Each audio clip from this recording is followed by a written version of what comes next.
Tengan todos muy buenos días. Bienvenidos a un nuevo programa más de Radio Carecen DC. Hoy tenemos nuevas sorpresas, tenemos algunos invitados y como siempre les saluda Isidro Quintanilla. Y Juan Andrés Misle. Y hoy además tenemos el encanto de tener con nosotros a una nueva edición recurrente en el programa. Estoy hablando por supuesto de la señorita Johanna Valenzuela, especialista en asistencia técnica del Departamento de Vivienda en Carecen. ¿Cómo estás, Johanna? Gracias por prestarnos tu voz. Muchas gracias, muy bien. Le agradezco a Isidro y a Juan por esta oportunidad. Estoy muy emocionada de poder ser parte de este proyecto. Excelente, bienvenida Johanna. Y bueno, Juan, también tenemos hoy en nuestros estudios a nuestro director ejecutivo, Abel Núñez. Tal cual. Y bueno, como ustedes saben, acabamos de presenciar las elecciones presidenciales estadounidenses la semana pasada, lo cual nos obliga a analizar lo sucedido con la máxima autoridad de nuestra institución aquí en Carecen, pues después de todo tenemos mucha tela que cortar. Pero antes, vamos a recordarles que Radio Carecen DC se está expandiendo con cada episodio. Ahora no solo nos pueden encontrar en SoundCloud y Spotify, también pueden escucharnos en Podcast Addict, Podchaser, Deezer, Listen Notes, Player FM y Podcast Index. Estamos disponibles en estas 8 plataformas, pero no se olviden, por favor, seguir a Carecen en nuestras redes sociales, en Facebook, Instagram, Twitter, y si quieren escribirnos cartas de amor, pueden hacerlo a radiocarecen@carecendc.org. Como ya es noticia para todos menos el inquilino actual de la Casa Blanca, el ex vicepresidente Joe Biden ha derrotado al presidente Donald Trump en las elecciones presidenciales. Así que vamos a empezar este glorioso viernes 13 de noviembre dedicándole la mayor parte de este episodio a conversar este tema con nuestro director ejecutivo. Tenemos en las líneas a Abel Núñez. Abel, ¿cómo estás? Muy bien, gracias por tenerme en el programa hoy día. Vamos a empezar a hacer un análisis de lo que han sido las elecciones. Después de saber el resultado, ¿qué podemos concluir en un primer momento? Bueno, mira, yo creo que esta campaña ha sido muy dura, muy difícil para los dos candidatos, pero está claro de que el pueblo americano ha hablado y ha dicho de que prefieren a un candidato como Biden y no a un candidato como Trump. Se ve en el voto popular que ahorita el candidato Biden tiene más de 5 millones de votos más que el presidente Trump, pero creo que también demuestra de que es un país que está dividido, donde se divide alrededor de líneas conservadores, liberales, líneas demócratas, republicanos, líneas rural, urbano. Y yo creo que esto es algo que el nuevo presidente va a tener que lidiar para ver cómo une a esta nación. ¿Por qué crees que muchos latinos votaron y apoyaron al presidente Donald Trump? Bueno, hay que reconocer de que el voto latino no es un bloque unificado, ¿verdad? Sino de que cada comunidad tiene ciertas tendencias, ¿verdad? Y lo que se vio en la Florida, por ejemplo, donde el voto cubano, venezolano apoyó en gran cantidad a Trump, pues no se vio en Arizona, que fue al revés, o Colorado. Y yo creo que esto demuestra de que los dos partidos tienen que definir sus mensajes más precisos a las diferentes comunidades dentro de la diáspora latina en Estados Unidos, ¿verdad? Pero sí está claro de que Biden consiguió la mayoría del voto. Hay que reconocer de que casi el 70% de todos los votantes latinos ejercieron un voto para el candidato Biden, ¿verdad? Y que solo el 32% en términos generales votaron para Trump. Ahora, unas comunidades, como mencioné, la de la cubana, sí votó a un porcentaje más alto, pero ellos siempre han tenido tendencias de apoyar a candidatos republicanos. Pero sí demuestra de que el presidente Trump pudo conseguir un poco más de lo que él consiguió en su primera elección en el 2016. Abel, ¿crees tú que algunos votos que ganó el presidente Trump en algunos sectores de la comunidad latina, como la cubana, la venezolana o la nicaragüense, haya algo que el presidente electo Biden pueda hacer para ganarse la confianza y el voto de ellos? Sí, yo creo que puede hacer mucho. Lastimosamente, el Partido Demócrata llegó muy tarde a la Florida para tratar de ganar esos votos. Hay que reconocer de que el presidente Trump invirtió tiempo, ¿verdad? Y muchas de sus políticas y mensajes iban directamente a esa comunidad por estos últimos 4 años. En cambio, el Partido Demócrata en realidad estuvo ausente y solo llega en el año de elección. Yo creo que es absurdo que una comunidad le llegue a última hora para pedirse el apoyo y lo van a dar cuando tenemos otro candidato que ha estado ahí o el presidente estuvo ahí consistentemente. Yo creo que es algo que el Partido Demócrata tiene que de veras analizar internamente y decidir qué tipo de recursos le va a dar a la comunidad, no solo durante un año de elección, pero constantemente para ganarse ese voto. Yo creo que lo bueno es de que el voto latino no está comprometido con ningún partido y los dos partidos tienen la capacidad, si trabajan duro, para ganarlo. Gracias, Abel. Ahora, ¿qué se puede esperar en estos próximos 4 años bajo la administración de Biden? Bueno, era claro que para la comunidad que nosotros servimos en Carecen, la comunidad inmigrante, una administración de Biden era más favorable. Él se ha comprometido en sus primeros días de proteger a los miembros de la comunidad TPS, asegurar que el programa DACA continúe, pero también revertir muchas de las políticas dañinas a nuestra comunidad, como han sido los procesos de asilo, el programa de espera en México y muchos de los otros cambios que han hecho esta administración Trump para ponerse más difícil los procesos migratorios. Yo creo que como organización que lidiamos con el Departamento de Migración, sabemos qué tan difícil se ha puesto en los últimos años y esperamos que con una administración Biden sea justo, pero más accesible los procesos de cambiar ese estado de migración, ¿verdad? Pero también cómo uno se comunica con esa agencia y que no es una agencia que ve al inmigrante como un enemigo, pero en realidad como un aliado que busca mejorar y fortalecer Estados Unidos. ¿Sería justo decir que estos próximos 4 años con Biden al mando regresaremos a las políticas de inmigración del expresidente Barack Obama? ¿O crees que es posible que vamos a ver un cambio? Bueno, yo creo que va a haber un cambio. Yo creo que si recordamos la presidencia de Obama, él hizo muchas cosas buenas en torno a la inmigración, pero también puso una maquinaria de deportación que fue la más masiva, ¿verdad? Que ni Trump se ha acercado a esos niveles. Ahora, lo que Trump ha hecho es de que él ha cerrado muchas de las puertas de entrada a este país.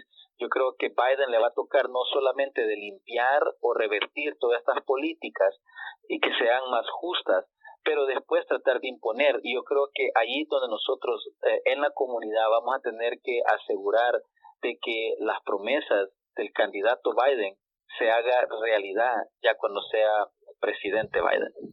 Acabas de decir algo que me llama mucho la atención, Abel, porque efectivamente muchos de los logros que han alcanzado los inmigrantes y quienes abogamos por sus derechos solo han sido posibles por la presión social ejercida por lo que llaman los grassroots, los movimientos sociales de base. ¿Cuál debería ser el rol de los movimientos sociales en una administración Biden? ¿Cómo lo podemos presionar para que podamos tener logros de largo plazo? Bueno, yo creo que hay de dos maneras. En esta administración va a haber lo que se llama la presión interna, porque va a haber tal vez oportunidad de muchos de estos miembros de la comunidad que entren a su administración, pero también necesitamos la presión de afuera. Un ejemplo muy claro fue la que fue candidata de gobernadora para el estado de Georgia, Stacey Abrams. Su trabajo aseguró que ese estado está cerca de ser llamado o cambiado para los republicanos a los demócratas, y eso fue trabajo de organizativo, ¿verdad? No solo de un año de elección, pero desde 4 años, desde cuando ella se lanzó su candidatura. Entonces, si lo ampliamos para el ejemplo de la presidencia de Biden, las organizaciones de base deben de seguir organizando la comunidad y presionando al presidente Biden que cumpla con todas las promesas que hizo como candidato. Y hay mucho que hacer, por eso es que la presión debe de ser constante, ¿no? Pero ¿qué hay de nosotros, Abel? ¿Cuál va a ser nuestro papel en Carecen como organización activa? Sí, mira, yo creo que como Carecen siempre hemos jugado en realidad 2 papeles. Uno es continuar los servicios de alta calidad que le otorgamos a la comunidad, sea en nuestro programa de inmigración, asegurando que las personas que acuden a nuestros programas puedan llegar a cumplir lo que ellos quieren, haciéndose ciudadanos, ajustando el estado migratorio, pidiendo a familiares y todo el resto de las cosas que hacemos. Pero yo creo que a un nivel de incidencia vamos a continuar trabajando con nuestros aliados a nivel nacional para empujar las políticas de importancia a nuestra comunidad. A nivel local vamos a asegurar que nuestros gobiernos locales sean responsables y continúen apoyando a la comunidad inmigrante, y vamos a trabajar con otros aliados. En este momento tenemos una demanda en contra de la administración Trump que protege a los TPS. Esa demanda va a continuar en las cortes y vamos a seguir luchando. Y sabemos que el gobierno va a cambiar. Ya no va a ser un gobierno de Trump, pero un gobierno de Biden, pero independientemente vamos a seguir poniendo presión en todas estas avenidas, sea en las cortes, sea en la incidencia local o nacional, y sea también en la manera que damos servicio a la comunidad. En relación al tema racial, Abel, hemos visto que en la administración del presidente Trump este problema se ha agudizado. ¿Tú cuál crees que sea el reto que tiene Biden en este sentido? Mira, Biden va a tener un reto muy alto porque las divisiones son claras y en realidad Trump no fue el que creó las divisiones. Las divisiones en este país ya existían. Lo que el presidente Trump hizo durante sus 4 años fue explotar esa división, ¿verdad? Y asegurar que la gente se dividiera y estuviera más polarizadas. Yo creo que a Biden le va a tocar un reto muy alto porque estamos llegando a un momento donde la población dominante se siente bastante amenazada por los cambios demográficos que vemos en esta sociedad, ¿verdad? Donde personas de descendencia africana, personas de descendencia latina, asiáticas, están creciendo como grupo y la comunidad dominante blanca está disminuyendo. Yo creo que eso a largo plazo va a crear divisiones y conflictos, pero el liderazgo cuenta por mucho. Si Biden mantiene una retórica de unir al país en vez de dividirnos, creo que puede ayudar y puede ser un inicio para sanar las heridas históricas de este país. Pero la realidad es que va a tomar de todos nosotros, ¿verdad?, poner nuestro granito de arena y entrar en esas discusiones y asegurar de abrir nuestros oídos y oír al otro lado, así como queremos que nos oigan a nosotros, y buscar cuáles son los puntos de intersección que fortalecen a esta nación. Abel, ¿qué son otras cosas de interés para nuestra comunidad que se pueden esperar de una administración Biden? Por ejemplo, la pandemia o el tema de la salud y el Obamacare o la economía. ¿De qué forma crees que las políticas que ha propuesto pueden afectar a nuestra comunidad? Sí, mira, la prioridad del presidente electo Biden es el virus corona y lidiar con esta pandemia, porque si no podemos lidiar con esta pandemia, nuestra economía no va a poder recobrar y necesitamos asegurar de que en la manera de que esté lidiando con esta crisis, que también tome en cuenta de que a nuestra comunidad nos ha impactado en una manera diferente. Tenemos los niveles promedios de contagio del más alto en todo el país, ¿verdad? Y también morimos en un número más alto que la población dominante. Por lo tanto, todas las políticas para lidiar con esta crisis tienen que tomar en cuenta todo eso y usar todos los recursos de la nación para que podamos sobrepasar y volver a regresar a un sentido de normalidad, incluyendo nuestra economía. Pero más allá de todo eso, el tono va a cambiar hacia la política, hacia el extranjero, porque el presidente Biden se ha comprometido a trabajar con los gobiernos de la región, invertir en los países que se llaman el Triángulo Norte, que es Guatemala, Honduras y El Salvador, para fortalecer sus democracias y sus instituciones, para asegurar que la gente no salga o no emigre a Estados Unidos como manera de sobrevivir, ¿verdad? Y eso es algo que es un proyecto a largo plazo, pero yo creo que Biden está comprometido a empezar a poner los cimientos para fortalecer nuestras naciones. Y acabas de tocar un punto que para mí es de mucho interés, Abel, que es el tema de las relaciones regionales entre los Estados Unidos y los gobiernos de América Latina. ¿Cómo crees que van a ser las relaciones de una administración Biden con el gobierno de Nayib Bukele en El Salvador o Juan Orlando Hernández en Honduras y otros aliados estratégicos regionales?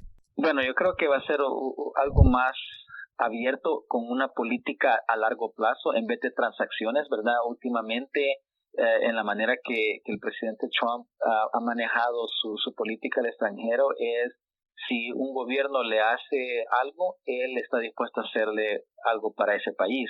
Yo creo que eso no funciona porque tiene que ser a largo plazo. Yo creo que Biden va a asegurar trabajar con esos gobiernos y asegurar de que invierta, o sea, le dé dinero, ¿verdad? Pero que ese dinero no solo se lo regale a los gobiernos, pero que asegure que se usen en una buena en una buena manera. Ahora, está complicado porque hemos oído de que el presidente de México todavía no ha felicitado al presidente Biden, y esto abre la pregunta qué tipo de relación va a tener Estados Unidos, México, y esa relación es muy relevante y importante para la región centroamericana, porque en realidad el fenómeno migratorio que nos impacta a tantos de nuestros hermanos y hermanas tiene mucho que ver con la relación entre México, Guatemala, El Salvador, Honduras, Estados Unidos, ¿verdad? Y eso se tiene que manejar en una manera donde todos los países se están fortaleciendo para que sus poblaciones no se sientan necesitados a salir de su territorio. Y en relación a eso, Abel, la gente está esperando que una vez el presidente electo Biden tome el poder, inmediatamente surjan cambios o políticas de cambio. Ahora, a nivel de factibilidad, ¿qué es lo que podemos esperar? Sí, yo creo que en los primeros días de la administración de Biden, él puede proteger a las personas beneficiadas con el TPS, él puede proteger a las personas beneficiadas con DACA inmediatamente. Eso está bajo el poder.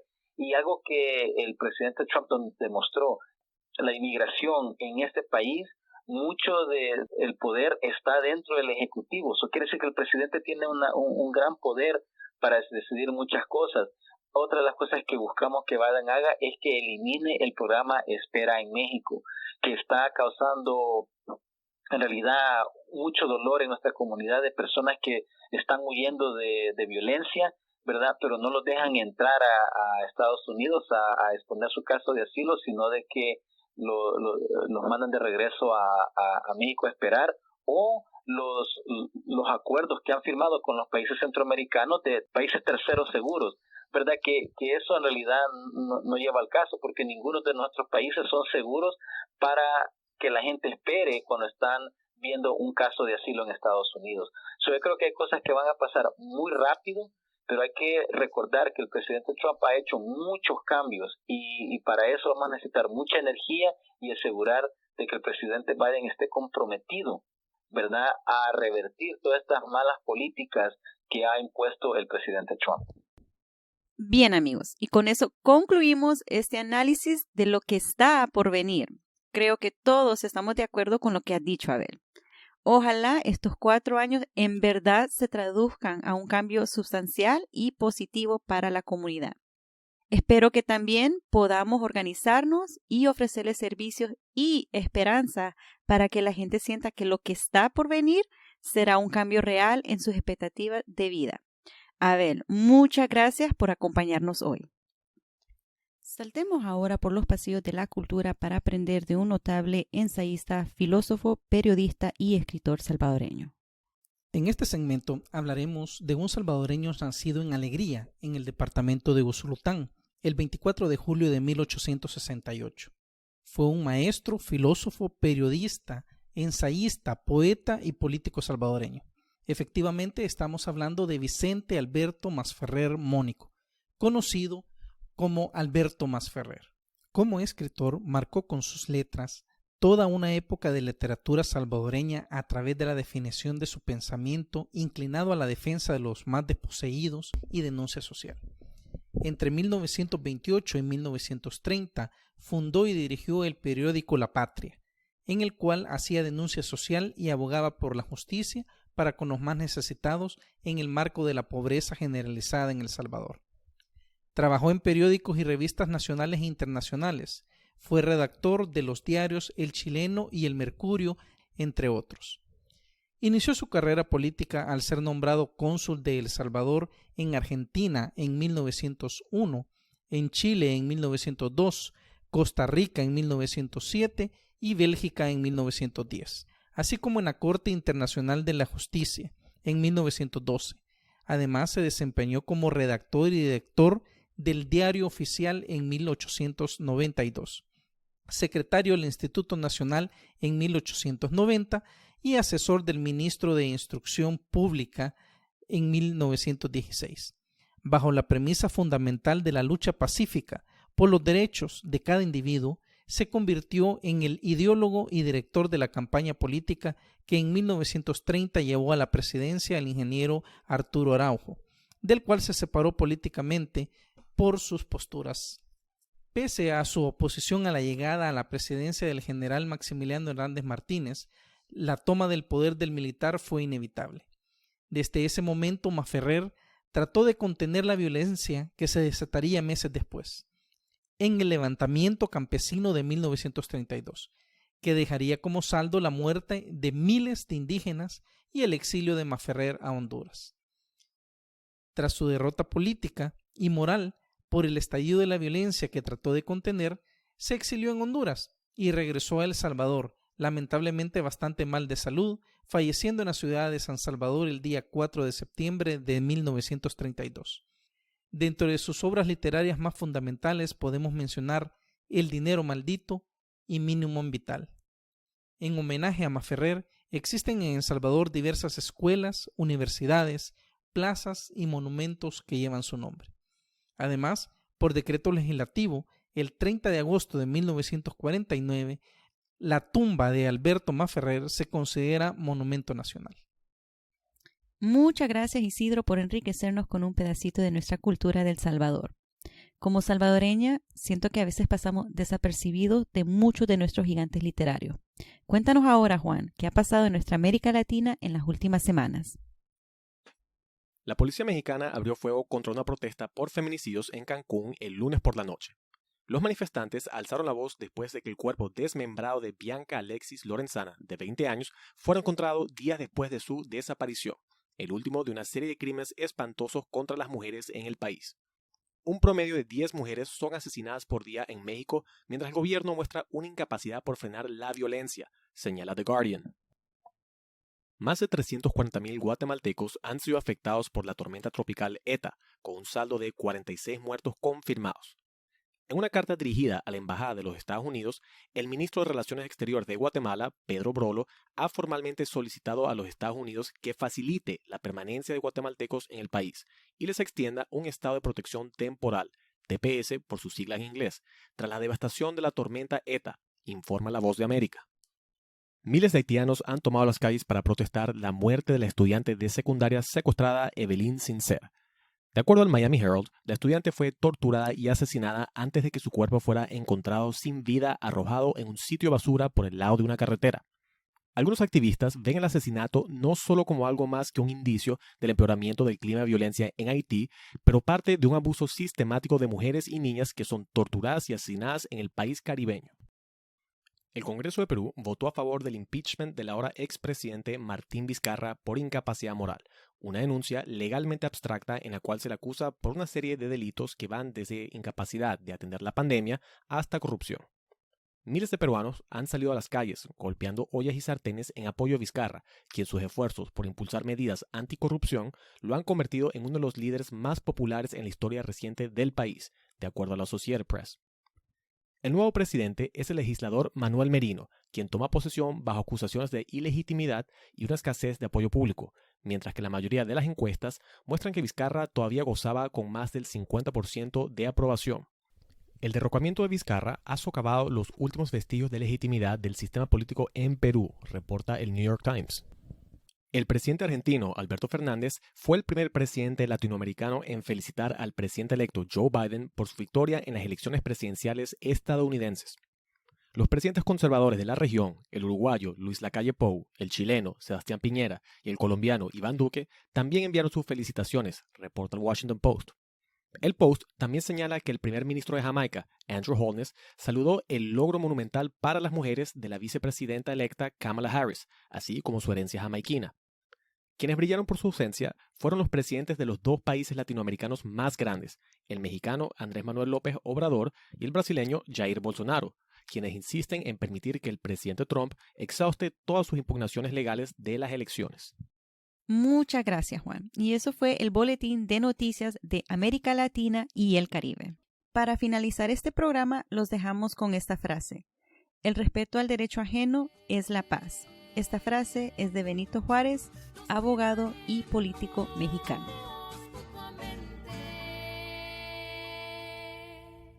Mi pueblo, mi